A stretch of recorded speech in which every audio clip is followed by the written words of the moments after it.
Hello everyone, my name is Tomiwa Aladikomo, and this is The Next Wave by TechCabal.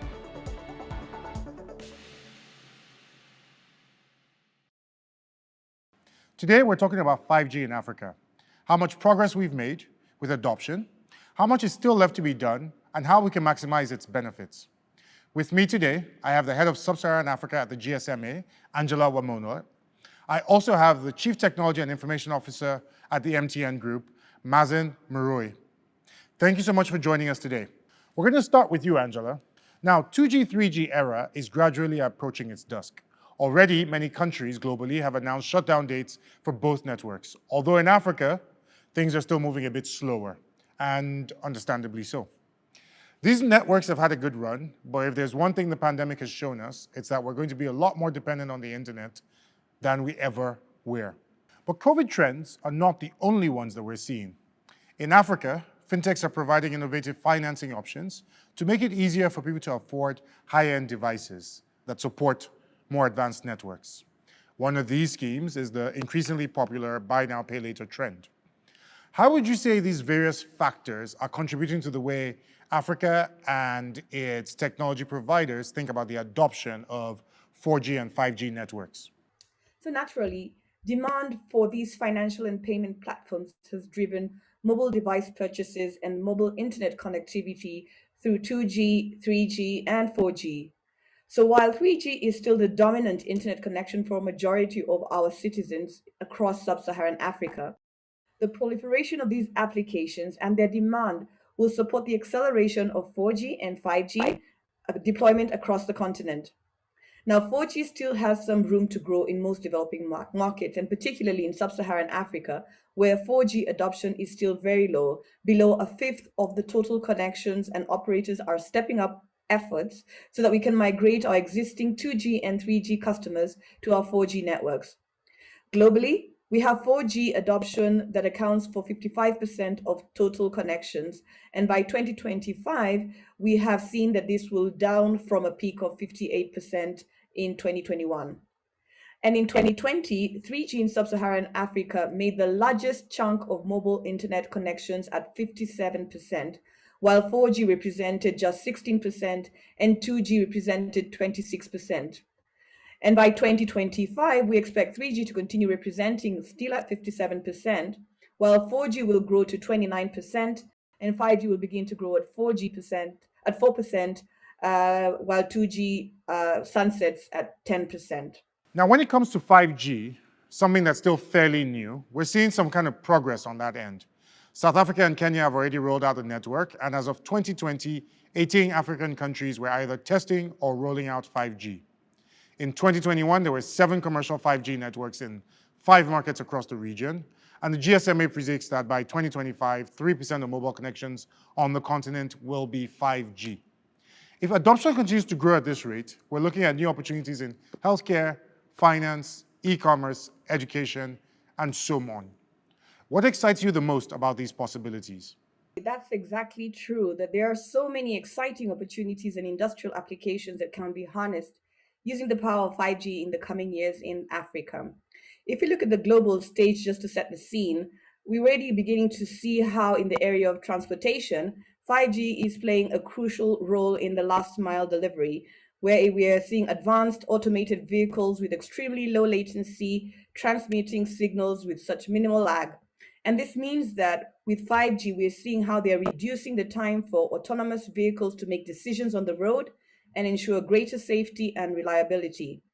Now, bringing it back home to the region in Africa, farming is one area that we can see the use of IoT sensors that will allow our farmers to collect environmental and machine metrics that will help them to make informed decisions, improving every aspect of their operations, from livestock farming to crop farming. And so with 5G, these IoT sensors can be interconnected at higher speeds than ever before. In the other area where we see a higher potential for 5G in Africa is in the area of the health sector. With the capability of higher bandwidth, 5G can enable the use of remote healthcare in our region.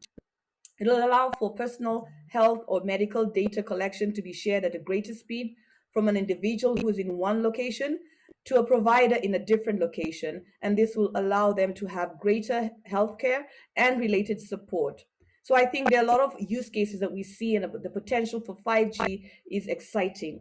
Angela, this all sounds very exciting, but what do we need on the policy front to make all of this come together?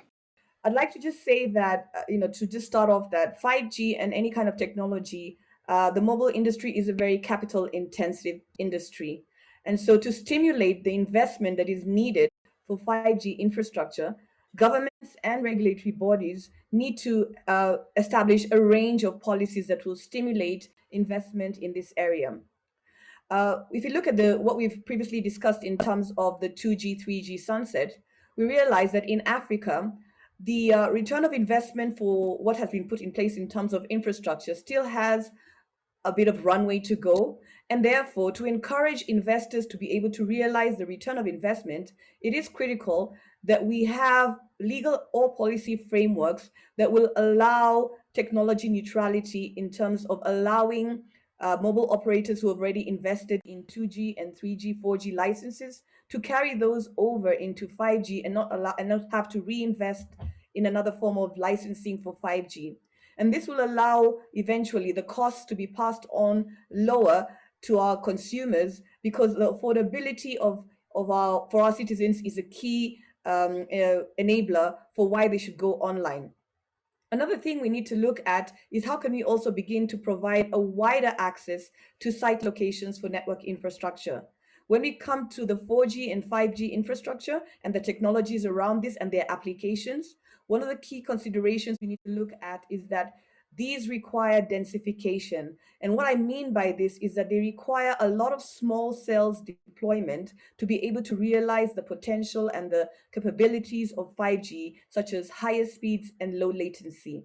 And therefore, it is important that infrastructure and also policies that allow for a wider access to sites are provided so that the infrastructure is allowed and that the experience for our digital citizens is realized.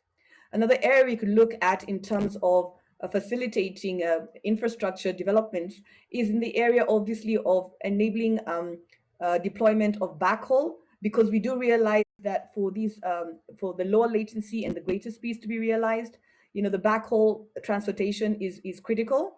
And therefore, how can governments and regulators also prioritize the efficient use of public and private digital infrastructure, such as consolidating fiber networks and ensuring data and fiber sharing is prioritized? Fantastic. I think that's pretty clear. What are the areas in which we've struggled with the 4G network that can come to haunt us as we move into 5G if we don't do things differently? Do you have any thoughts on that? When we look at 5G as a technology evolution from 4G and previous technologies, there are opportunities to learn from the past mistakes as well as the challenges that we faced in the region. Spectrum availability is one of those that we need to consider, spectrum being the foundation of mobile wireless services. So particularly for 5G networks, what we've learned is that we need to have not only a mix of low, mid, and high band frequency spectrum, but we also need to have it in big chunks of bandwidth so it can allow for the realization of the benefits that 5G heralds. And we see that now we are working, globally with the international telecommunications unions, World Radio Communication Conferences, which are being used to progressively look at opportunities to decide on the usage of the radio frequencies spectrum across regions. And also infrastructure and technology infrastructure in terms of 5G rollout being a capital intensive business, we also need to look at the business climate as another crucial aspect of 5G's success. So how can we continue looking at cost benefits of 5G rollout and lowering the costs of entry, such as how can we enable the use of innovation and newer technologies, such as the open radio access networks, or policies that will allow for cloud and edge computing, so that we look at how we can lower the cost and the affordability of 5G services so that our digital citizens can adopt those services. Additionally, we'd also like to look at how can we also encourage an openness of risk taking so that combined with the business-friendly policies, we create an environment that's conducive to wireless innovation and 5G entrepreneurship. Angela, thank you so much for joining us today, and thank you for sharing your insights. We'll pick up the second leg of the conversation with Mazen, but before we continue, we're going to go on a really quick commercial break. Don't go anywhere.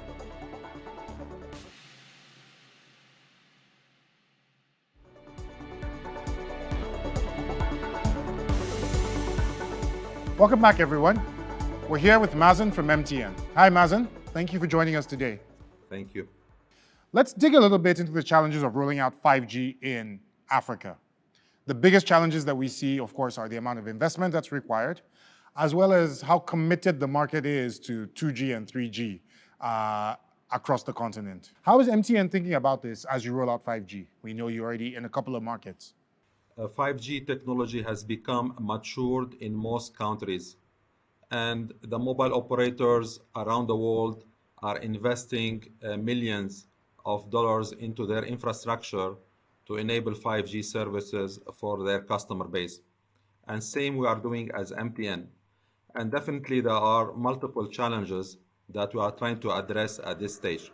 For us as MTN, we are following building a 5G right strategic approach to the 5G deployments to enable capital efficient deployment across our footprint. So there are 5 really elements that we are following in order to make sure that we are deploying 5G right and avoiding the challenges.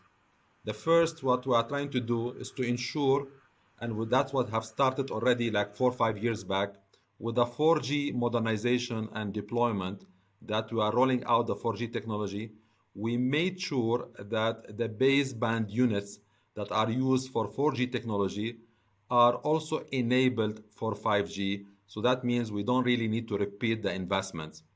And the second element, we are trying to use the same network that has been used for 4G previously to be also enabled in terms of core assets for the 5G infrastructure. And the third, we are also leveraging the large fiber infrastructure that we have deployed in our markets for 4G to provide the right and the required backbone for 5G network. And the fourth element, we are initially targeting high value areas and hotspots for 5G rollout to guarantee the return on investments capital. And finally, the fifth element and factor that we are also taking into account, we are pushing to evolve existing network management system to support the future network slicing capabilities to enable 5G to really be running smoothly in our infrastructure for our subscribers. In 2020, Rob Shutter, who's the former CEO of MTN, said that 5G would have very specific uses as opposed to being a technology for everybody. Is that still the way MTN sees it? Is that the way you see it? Or does it support most use cases, or is it going to be something that is very, very specific in its uses? What do you think? So generally, 5G unlock a wide range of use cases representing a disruptive leap forward in future communication. So generally, we have 3 categories. We have identified 3 categories across our footprint, and they are also relevant to the telecom industry in general. The first, which is the enhanced mobile broadband, it's actually evolving into a use case for everyone, which is really the use of a faster access to internet. 5G improve the fixed wireless access proposition using the enhanced mobile broadband use case, making it a tangible near-term opportunity to democratize the fixed connectivity in Africa. As well, on the other 2 categories, there is the ultra reliable low latency communication use case category, and as well the massive machine type communication as well use case are mostly enterprise centric use cases being introduced to deliver value to the businesses. Example of those use cases are the assets tracking, utility monitoring, industrial automation, and as well digital health and robotic automations. So all those use cases remain relevant for us to introduce them in our footprint for our subscribers to enjoy the 5G technology. Thanks, Mazen. All our digital trends are pointing towards increased demand for connectivity, both in urban and rural areas across the continent.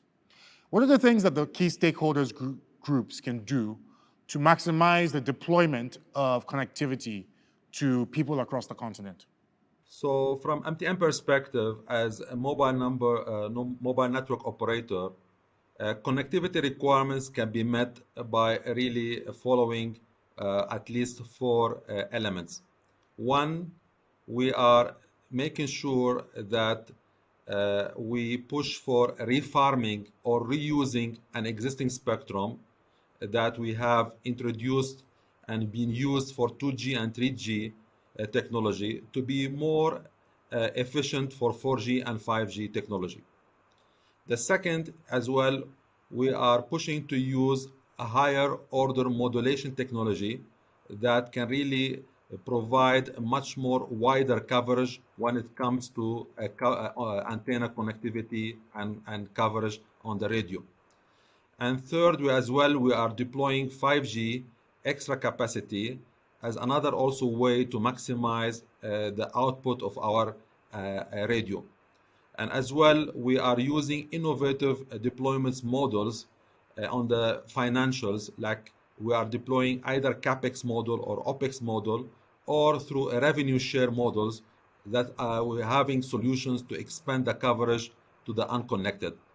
At the same time, we are also working with the regulators in order to also facilitate the process. One, we are asking the regulators, and they have been also very much understanding of those requirements, so the regulator can enable the spectrum neutrality policies to facilitate the refarming of the spectrum. Means the mobile network operators can reuse an existing spectrum that currently being utilized for 2G and 3G to be also utilized for 4G and 5G in the future.